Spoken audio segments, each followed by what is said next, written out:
मोहम्मद अहमद नबी दोस्त दारे चहार यारम ताब औलादे अली मज़हब नफी दारम मिल्लते हजरत खलील खाक पाए गौसे आज़म ज़ेर साया हर वली। मुअज़्ज़ज़ व मोहतरम सामईन हज़रात, अज़ीज़ दोस्तों, मुसलमान भाइरों, कुरान पाक मां एक नंढड़ी आयत तव्हांजे ख़िदमत अक़दस में मूं तिलावत कई आहे। अल्लाह ताला खां दुआ है त रब करीम मूंखे तिलावत कयल आयत जे सही मफ़हूम ऐं मक़सद बयान करण जी रब तौफ़ीक़ अता फरमाए। तव्हां ऐं असां सभिनी खे अल्लाह रब्बुल इज़्ज़त क़ुरान पाक पढ़ण समझण ऐं उन ते अमल करण जी तौफ़ीक़ अता फरमाए। ॾिसो ही जलसा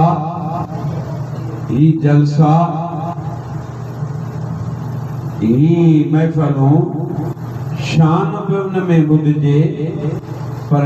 उन मां कुझु तालीम बि पिराइजे, उन मां सबक बि हासिल कजे। नबी करीम अलैहिस्सलातु वस्सलाम जी इताअत ऐं फरमान बरदारी बि कजे। हुज़ूर अलैहिस्सलाम जी इत्तिबा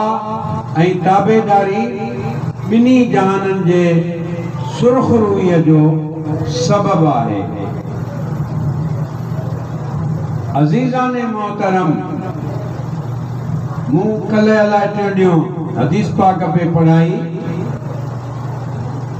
नबी करीम अलैहिस्सलातु वस्सलाम वटि हिकिड़ो असाबी सगोरो हाज़िर थियो। उनखे रेशमी कपड़ो पातल हुयो। असाबी आयो, उनखे रेशमी कपड़ो पातलो ऐं रेशम या पट जो कपड़ो नबी करीम अलैहिस्सलातु वस्सलाम मर्दनि जे लाइ हराम करे छॾियो। रेशम पाइण मर्द जे लाइ हराम आहे, पट पाइण इहो बि मर्दनि जे लाइ हराम आहे। ठीकु आहे न? त नबी करीम अलैहिस्सलातु वस्सलाम वटि जो आयो त हुन हुज़ूर अलैहिस्सलाम ते सलाम वरायो। नबी करीम हुनखे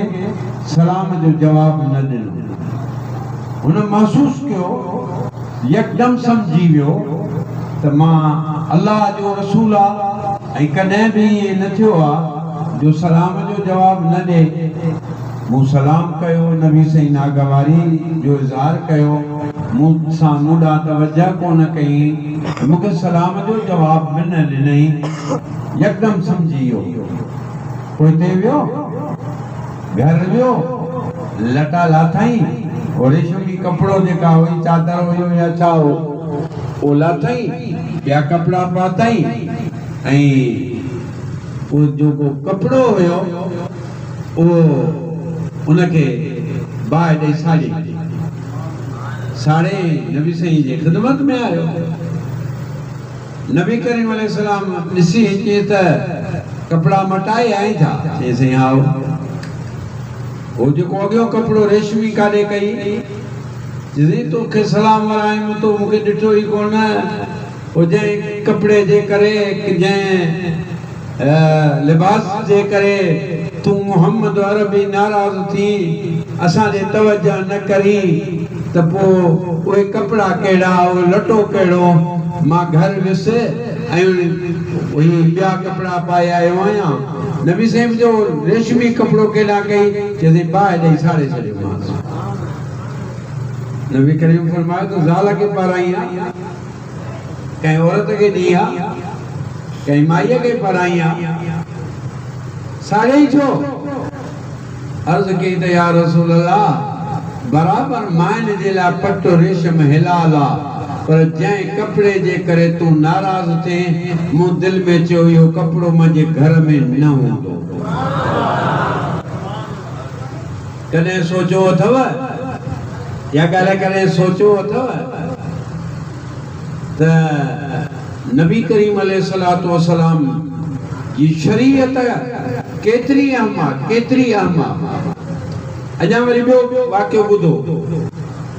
ही बि तालीम आहे न हिकिड़ी शान। त पंहिंजो मां ॿ टे ॻाल्हियूं तव्हांखे उहे बि ॿुधाईंदुसि महबूब जे मीलाद जो। सोणे नबीअ जो ज़िक्र त थींदो ई थींदो न, पर इन हुज़ूर जे मीलाद वारे हिननि महफ़िलनि में कुझु पिरायूं त सही न, शरीयत जो शौक़ु त पैदा कयूं न। ॿुधो, नबी करीम अलैहिस्सलातु वस्सलाम जी आदत मुबारक हूंदी हुई त जेकॾहिं केॾां ॿाहिरि उछलंदा हा, कंहिं सफ़र ते वञनि या कंहिं जिहाद ते वञनि या कंहिं कमे कारे ॿाहिरि वञनि मदीने पाक खां, त पोइ घर जे भातिनि खां मोकिलाईंदा हुआ। इहा बि तालीम आहे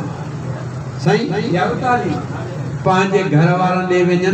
उन्हनि खां मोकिलाइनि, ख़ानदान जे मर्दनि जे घरनि में वञनि उन्हनि खां मोकिलाइनि, माइट मिट ख़ानदान सौट मासत अज़ीज़ करीम जीअं हूंदो आहे दुनिया में हिक हिक खां मोकिलाए वरी पछाड़ीअ में अमड़ फातिमत ज़हरा वटि ईंदा हुआ, पोइ उन खां मोकिलाईंदा हुआ। इमाम हसन हुसैन खे भाकुर पाईंदा हुआ, फातिमत ज़हरा खे भाकुर पाए मोकिलाए न्याणीअ खां, पोइ आख़िर में अमड़ फातिमा खां मोकिलाए हलिया वेंदा हुआ। वरी जॾहिं मोटी अचनि सफ़र तां, वरी जॾहिं मोटी ईंदा त पोइ वापसीअ में पहिरियां नबी करीम बीबी फातिमत ज़हरा जे घर ई वञण महिल पछाड़ीअ में बसि तो मोकिलाए रवानो थी वञे। वरी जॾहिं वापसि अचे न्याणी प्यारी चओ सुभान अल्लाह, न्याणी ॻाल्हायो, न्याणियूं प्यारियूं हुजणु घुरिजनि, न्याणियूं प्यारियूं हुजणु घुरिजनि, छो त नबी करीम फरमायो आहे त पुटु ॼमंदो आहे त पुट सां हिकिड़ी बरकत घर में ईंदी आहे, न्याणी ॼमंदी आहे त उन न्याणीअ सां 10 बरकतूं घर में ईंदियूं। ॾिसो त सही न, असां वरी धीअ ॼमंदी त बूथ ख़राब कंदासीं, पुटु ॼमंदो त कुझु ॾींदासीं, अरे अब्बा छोकिरी ॼाई ईअं न्याणी ॼाई आहे, सम्झो ॻाल्हाए कोन। पर नबी साईं छा चयो आहे, पुटु ॼमंदो त घणियूं बरकतूं, घणियूं हिकिड़ी, ऐं धीअ ॼमे त 10 बरकतूं। केॾी वॾी ॻाल्हि आहे त नबी साईं न्याणीअ जो घणो ख़्यालु कंदा हुआ। जॾहिं वापसी अचनि त अॻ में अलीअ ॾे कोन वेंदा हुआ, पंहिंजनि सौटनि ॾे कोन वेंदा हुआ, ख़ानदान जे ॿिए घर ॾे कोन वेंदा हुआ, कंहिं ॾे वेंदा हुआ सभ खां अवल कंहिं वटि अचनि। मिशकात में कल टियों हदीस पढ़ीसी त नबी करीम अलैहिस्सलातु वस्सलाम जॾहिं हिकिड़े गुज़रे ते विया, जिहाद ते विया हा, जिहाद ते जो विया त वापसी में सिधो अमड़ फातिमत ज़हरा जे घर आया, दरवाज़े ते बीठा, इमाम हसन हुसैन नंढड़ा उहे भॼंदा जो नबी करीम ॾे आया पे। हुज़ूर अलैहिस्सलाम ॾिठो त हज़रत इमाम हसन हुसैन खे चांदीअ जा के नंढा तावीज़ हा या चांदीअ जो कंगण हो या चांदीअ जा का अहिड़ी शइ हुई ज़ेवर जहिड़ी, उहा चांदीअ जी ज़ेवर जहिड़ी शइ इमाम हसन हुसैन खे पातल हुई। हज़रत बीबी फातिमत ज़हरा रज़ी अल्लाह तआला अन्हा अञा घर वेठी, नबी सही जो इमाम हसन हुसैन जे कंध में या बाह में वो चांदीअ जो जेको ज़ेवर हो वो जो ॾिठो त नबी करीम अलैहिस्सलातु वस्सलाम यकदम पंहिंजे न्याणीअ सां मिलण कोन विया, घर खां वापसि मोटी आया। सम्झो था, अमड़ फातिमा जे घर अंदर दाख़िल ॻाल्हायो ये सबक तो याद कयो घर में दाखिल कोन थिया बी फातिमा तो ज़रा ॾिसो न बाबा अॼु मूंसां मिलण ईंदो ऐं जिहाद ते वियल हो अलाह ख़ैर सां घर वापसि आंदो अथसि ऐं मुंहिंजे घर कोन आयो यकदमि सम्झी वई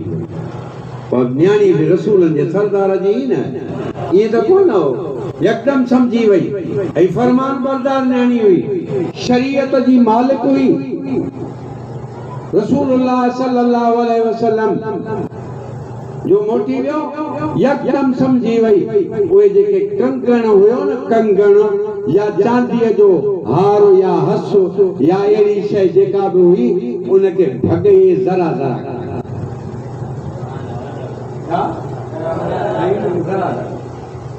शुक्र टुकर करे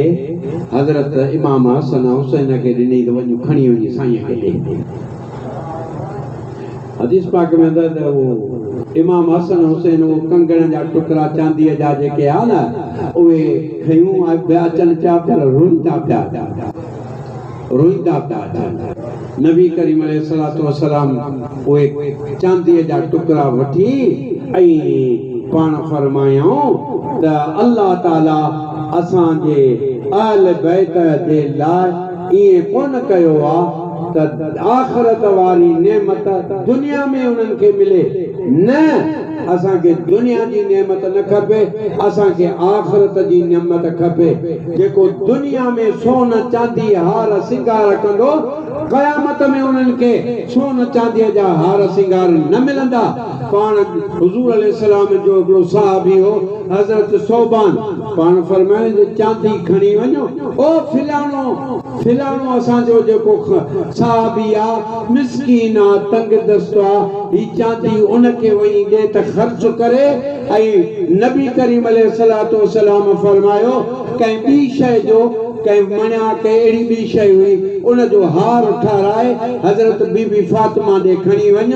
ऐं उनखे वञी चओ त ओ अमड़ फातिमतु ज़हरा बचड़े मर्द हुजे और मर्द जे लाइ चांदी हराम आहे पोइ मर्द जवान हुजे बालिग़ हुजे मासूम ॿार हुजे नंढो छोकिरो हुजे पर जेकॾहिं चांदी आहे त उन नंढे छोकिरे जे लाइ बि हराम आहे त वॾनि जे लाइ बि हराम आहे मूंखे तव्हांखे ॿुधाइणो इहो हुयो त जेका चांदी नंढड़े मासूम ॿार खे पातल हुई ऐं मासूम पुटु हो चांदी मर्द जे लाइ हराम हुई इन जे करे नबी करीम इमाम हसन हुसैन जे कंध में चांदी ॾिसी नाराज़ थी ऐं मोटी विया फातिमतु ज़हरा ॾिठो त बाबो नाराज़ थियो आहे तो वे टुकर टुकर करे मुस्तफा के मोकले ॾिनई ऐं चयई त जंहिं शइ खे ते अल्लाह जो रसूल नाराज़ थिए घर में उहा सुई असां त घरनि में अलाए छा छा रखियो वेठा आहियूं हाँ सही और सभु कयूं यारियूं बि कयूं पर असांखे त सॼो ॾींहुं असांजे घरनि में उघाड़ियूं फिल्मूं पियूं हलनि ड्रामा पिया हलनि इहा ख़बर कान्हे त अल्लाह जो रसूल मदीने में नाराज़ थो थियो तव्हां मज़दूर माण्हू भले आहियो पर मुस्तफ़ा जा आशिक़ आहियो ईअं आहे या न रसूलुल्लाह सां मोहबत आहे अबा मोहबत आहे त ॿेड़ा ई पार आहिनि पर कुझु पाण अमल बि त कयूं अमल कयूं निमाज़ूं पढ़ूं ऐं जुमे ते ये मस्जिद जीअं हींअर केतिरा माण्हू आया हुआ जुमे ते घणा हूंदा हाँ साईं एतिरा हूंदा आहियो मस्जिद ईअं हणो न टका हणो हाँ साईं सभई मला सभई अचो जुमे ते हीअ त मस्जिद छा आहे अहिड़ियूं 3 मस्जिदूं ठही वयूं के ठका वञा न एतिरा हूंदा आहिनि तो साईं सची थो ॻाल्हि करे अल्लाहु अकबर कबीरा सलात बुलंद आवाज़ सां अल्लाहुम्म सल्ली अला सय्यिदना मौलाना आइंदा वाइदो कयो त इंशाअल्लाह जुमे ते एतिरा भरियल हूंदासीं चओ इंशाअल्लाह जिते भी शहर में हुजो न भजी अचो पंहिंजी मस्जिद उते जी जुमो पढ़ो हिते पाड़े जी मस्जिद आहे न पाड़े जी मस्जिद आबाद हुजे न दुकाननि ते आयो मज़दूरी था कयो किथे बि हुजो अबा असां वञूं था पाड़े जी मस्जिद आहे उते वीचारी यादि कंदी हूंदी मस्जिद उते था वञी जुमो पढ़ूं पोइ हीअ मस्जिद आहे 3 मस्जिदूं ठाहे